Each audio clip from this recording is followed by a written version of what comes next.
കേരള സർക്കാരും അദാനി വിഴിഞ്ഞം പോർട്ട് കമ്പനിയുമായിട്ട് ഉണ്ടാക്കിയ കരാറ് പ്രകാരം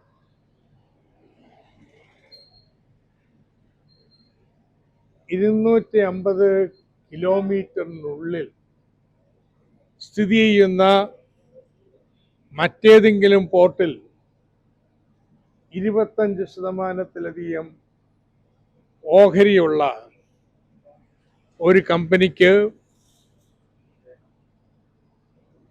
അദാനി വിഴിഞ്ഞം പോർട്ട് ലിമിറ്റഡിന്റെ ഓഹരികൾ കൈമാറാൻ പാടില്ല എന്ന നിബന്ധനയുണ്ട്. കരാറിലെ 5-9 ക്ലോസ് ഇത് സംബന്ധിച്ചിട്ടുള്ളതാണ്. കേരള മുഖ്യമന്ത്രി വി ഡി സതീശൻ കേരളത്തോട് പറയേണ്ടുന്ന ഏറ്റവും പ്രധാനപ്പെട്ട കാര്യം ഇതാണ്. നിങ്ങളുടെ ക്യാബിനറ്റ് ഇക്കാര്യം ചർച്ച ചെയ്തു. മെഡിറ്ററേനിയൻ ഷിപ്പിംഗ് കമ്പനിക്ക് തൂത്തുക്കുടി പോർട്ടിൽ ഓഹരിയില്ലേ? അവിടുത്തെ ട്രാൻസ്ഷിപ്മെന്റ് ടെർമിനൽ അത് പൂർണ്ണമായും മെഡിറ്ററേനിയൻ ഷിപ്പിംഗ് കമ്പനിയുടെ ഉടമസ്ഥതയിലല്ലേ? അങ്ങനെ ഒരു കമ്പനിക്ക് എങ്ങനെയാണ് അദാനി വിഴിഞ്ഞം പോർട്ടിന്റെ 49% ഓഹരികൾ കൈമാറാൻ കേരള സർക്കാർ അനുവാദം കൊടുക്കാൻ പോകുന്നത്? ഇതാരാദ്യം അറിഞ്ഞു എന്നുള്ളത് തർക്കമൊന്നും അല്ല കേട്ടോ പ്രശ്നം. കേരള സർക്കാർ ഒഴിച്ച് ബാക്കി എല്ലാവരും ഇതൊക്കെ നേരത്തെ അറിഞ്ഞു തുടങ്ങിയിട്ടുണ്ട്. എക്കണോമിക് ടൈംസ് ജൂൺ 1 ഇത് സംബന്ധിച്ച് വളരെ വിശദമായിട്ടുള്ള വാർത്ത നൽകിയതാണ്. മാതൃഭൂമി 3-ാം തീയതി ജൂൺ 3 വാർത്ത നൽകി. ദേശാഭിമാനി ജൂൺ 5 വാർത്ത നൽകി. പക്ഷേ മെയ് 28 കേരളത്തിലെ മുഖ്യമന്ത്രിയായ വി ഡി സതീശൻ മാത്രം ഇതൊന്നും അറിഞ്ഞില്ല.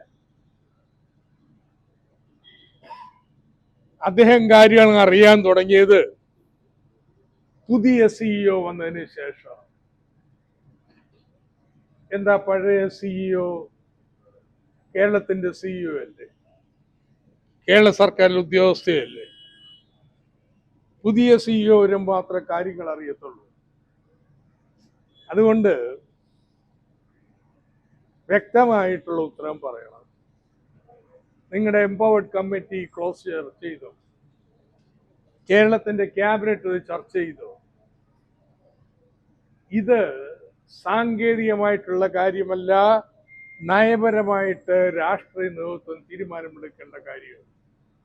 അതുകൊണ്ട് ഇത് സംബന്ധിച്ച് കൃത്യമായിട്ടുള്ള മറുപടി കേരളത്തിന് നൽകാൻ മുഖ്യമന്ത്രി തയ്യാറാവും. ഈ കഴിഞ്ഞ ദിവസം മുഖ്യമന്ത്രി പറഞ്ഞൊരു കാര്യം എന്ന് പറയുന്നത്, പോർട്ടിന്റെ ഷെയർ എന്നതിലുപരി അദാനി ഷിപ്പിംഗ് കമ്പനിയുടെ ഷെയറുകളാണ് ഈ MSCക്ക് നൽകുന്നത് എന്നുള്ളൊരു വാദമാണ് മുഖ്യമന്ത്രിയുടെ ഭാഗത്തു നിന്നുണ്ടായിരുന്നത്.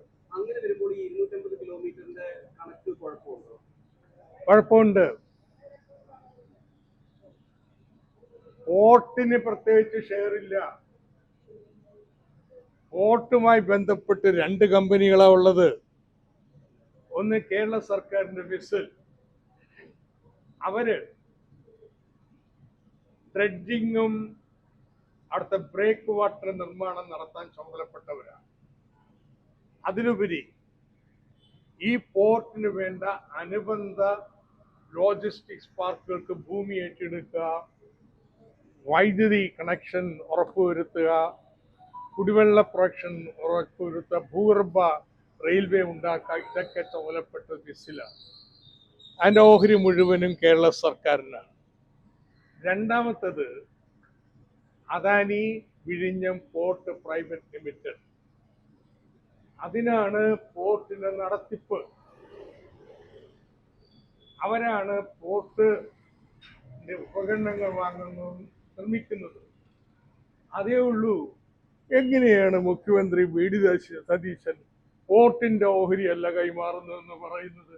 ഇതേ ഉള്ളെന്ന് അദ്ദേഹത്തെ പഠിക്കണത് എന്താണെന്നത് ഇങ്ങനെ പറഞ്ഞിട്ടുണ്ടെങ്കിൽ എനിക്കറിയത്തില്ല. ഓണർ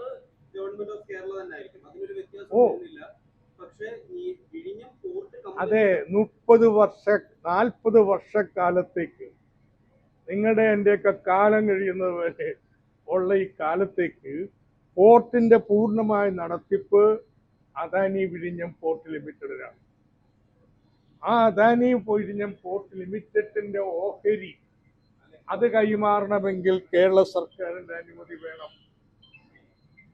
അതിലുപരി അങ്ങനെ കൈമാറുന്ന കമ്പനിക്ക് 250 കിലോമീറ്ററിനുള്ളിലുള്ള പോർട്ടിൽ ഉടമസ്ഥതായി ഓഹരി ഉടമസ്ഥ പാടില്ല. ഇതിന് വിരുദ്ധമായിട്ടാണ് ഇപ്പോ അയാൾ കുഴപ്പമില്ലെന്ന് പറയുന്നത്. ചോദ്യം ഇതാണ് കേരളത്തോട് പറയുന്നത്, ഇങ്ങനൊരു ക്ലോസ് വെച്ചതിന് പ്രത്യേക ലക്ഷ്യം ഉണ്ടാവുമല്ലോ. യഥാർത്ഥത്തില് അദാനി പോർട്ട് വിഴിഞ്ഞ അല്ലെങ്കിൽ കുളച്ചിൽ എന്നുള്ള ലക്ഷ്യം വെച്ചാണ്. കുളച്ചില് ചർച്ചകൾ നടക്കുന്നുണ്ടായിരുന്നു. LDF UDF വെച്ച നിബന്ധനകളുടെ അടിസ്ഥാനത്തിൽ, കരാറിന്റെ അടിസ്ഥാനത്തിൽ വിഴിഞ്ഞം മുന്നോട്ട് കൊണ്ടുപോകാൻ തീരുമാനിച്ചത് വിഴിഞ്ഞത്തെ തടഞ്ഞ് അദാനി കുളച്ചിലേക്ക് പോയാൽ അദാനിയുടെ ബന്ധങ്ങൾ വെച്ച് വലിയൊരു മത്സരം നമ്മുടെ വിഴിഞ്ഞം നേരിടേണ്ടി വരും. വിഴിഞ്ഞമാണെങ്കിലോ കേസിൽപ്പെട്ട് അനന്തമായി നീണ്ടുപോകും. അതുകൊണ്ട് കടൽക്കൊള്ള എന്നൊക്കെ പറഞ്ഞപ്പോഴും ശരി, അല്ലെങ്കിൽ കരാർ ഒപ്പിട്ട് അതുമായിട്ട് മുന്നോട്ട് പോകാമെന്ന് പറഞ്ഞത്. ഇതാണ് ഇതിന് കാരണം. അതുകൊണ്ട് പോർട്ടിന്റെ ഓഹരി മാറുന്നില്ലെന്നും പറയുന്നതിൽ അർത്ഥമില്ല. അദാനി പോർട്ട് പ്രൈവറ്റ് ലിമിറ്റഡിന്റെ ഓഹരിയൊക്കെ മാറുന്നു. അതിന് അനുവാദം വേണം. അത് മേടിക്കുന്ന കമ്പനിക്ക് 250 കിലോമീറ്റർ ചുറ്റളവിനുള്ളിൽ മറ്റൊരു പോർട്ടിൽ ഉടമസ്ഥാവകാശം പാടില്ല. പ്രധാനപ്പെട്ട 3 വസ്തുക്കൾ, ഇന്ന് തുറമുഖ വകുപ്പ്, ഇന്ന് നിയമ വകുപ്പ്, മൂന്നും VD സതീശന്റെ മുഖ്യമന്ത്രിയുടെ കയ്യിലാണ്. അതില് മുഖ്യമന്ത്രിക്ക് ഇതാദ്യമായിട്ടാണ് ഇങ്ങനെ 3 വകുപ്പുകൾ ഒരുമിച്ച് വരുന്നത്. ഒരുപക്ഷെ തുറമുഖാധിഷ്ഠിത ഒരു വികസന കാഴ്ചപ്പാട് കേരളത്തിന് മുന്നോട്ട് വെക്കുമ്പോൾ ഇത് 3ഉം തന്റെ കീഴിൽ തന്നെ വരട്ടെ എന്ന് അദ്ദേഹം ചിന്തിച്ചു കാണാം എന്നാണ് അദ്ദേഹം പറഞ്ഞത്. പക്ഷേ അങ്ങനെ ചെയ്യുമ്പോൾ ആവശ്യമായ പരിശോധന നടക്കുമെന്ന് ഉറപ്പുവരുത്തണ്ടേ? ഇത് 3ഉം കയ്യിലുണ്ടായിട്ടും ഇത് വിവാദമാവുന്നവരെ ബന്ധപ്പെട്ട മന്ത്രി അറിഞ്ഞില്ലല്ലോ. ഇപ്പോഴും 5-9 നിബന്ധനയെ കുറിച്ച് ഒരു ധാരണയില്ലല്ലോ. അപ്പോ ഇത് 3ഉം അദ്ദേഹത്തിന്റെ കയ്യിലാണ്. പക്ഷെ ഗുരുതരമായ വീഴ്ച വരുത്തിയിരിക്കുകയാണ്. കേരളത്തിന് അറിയേണ്ട കാര്യം, ഇത് മനഃപൂർവ്വമായിരുന്നോ അത് അറിവില്ലായ്മ കൊണ്ടാണോ? കൃത്യമായി മുഖ്യമന്ത്രി ഗൃഹപാഠം നടത്താത്തത് കൊണ്ടായിരിക്കും ഇതിനെ കുറിച്ച് അറിയാത്തതാണോ, അതോ വസ്തുത വളച്ചൊടിക്കുകയാണ് എന്നുള്ള ഒരു ആരോപണമൊക്കെ? ഇത് രണ്ടിലൊന്നാണ്. ഒന്നുകിൽ ഗൃഹപാഠം ചെയ്യാത്തത് കൊണ്ട്, 2 നന്നായി പഠിച്ചത് കൊണ്ട് അദാനിക്ക് വേണ്ടിയിട്ട് വെറിവെട്ട സഹായം ചെയ്തു. മാധ്യമ വാർത്ത കണ്ടില്ല എന്ന് പറയുന്നതിൽ അർത്ഥമില്ലല്ലോ. കാരണം ഒരു സ്ക്രൂട്ടിനി ടീം ഒക്കെ CM ഉണ്ടല്ലോ. CM മാത്രമല്ല, മന്ത്രിമാർക്കും ഉണ്ടല്ലോ. 1-ാം തീയതി മുതൽ വരുന്ന വാർത്തകൾ, 1-ാം തീയതി എക്കണോമിക് ടൈംസിൽ വന്ന വാർത്ത നിങ്ങൾ കണ്ടോന്നറിയത്തില്ല. വളരെ വിശദമായിട്ടുള്ള വാർത്തകളാണ്. എന്ന് മാത്രമല്ല, അദാനി പോർട്ട് പ്രൈവറ്റ് ലിമിറ്റഡ് ഞങ്ങൾ $10 ബില്യൺ വിഭവ സമാഹരണം നടത്താൻ പോവുകയാണ്. അതിന് അവർ വിൽക്കാൻ പോകുന്ന ഇതുപോലുള്ള സ്ഥാപനങ്ങളുടെ ലിസ്റ്റും എല്ലാം കൊടുത്തിട്ടുണ്ട്. ഛത്തീസ്ഗഡിലെ ഖനികൾ തുടങ്ങിയവ. അതിൻ്റെ കൂടെയാണ് നമ്മുടെ വിഴിഞ്ഞം വെച്ചിരിക്കുന്നത്. ഇതൊക്കെ പബ്ലിക് ഡൊമൈനിലുള്ളതാണെന്ന് ആർക്കും അറിയാവുന്നതാണ്. അപ്പോൾ ഇതൊന്നും അറിഞ്ഞില്ല എന്ന് പറയുന്നത് വിശ്വസിക്കാൻ പ്രയാസം.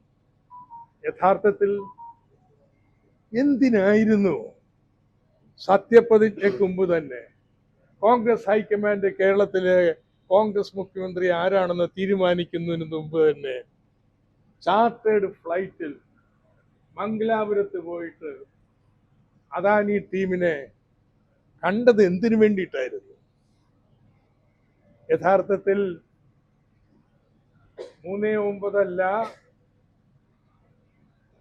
ഈ അഞ്ചാമത്തെ ക്ലോസിന്റെ പ്രശ്നമാണ് ചർച്ച ചെയ്തിരിക്കാൻ സാധ്യത എന്നാണ് എനിക്ക് തോന്നുന്നത്. മറിച്ചാണെങ്കിൽ മുഖ്യമന്ത്രി വ്യക്തമാക്കുന്നത്.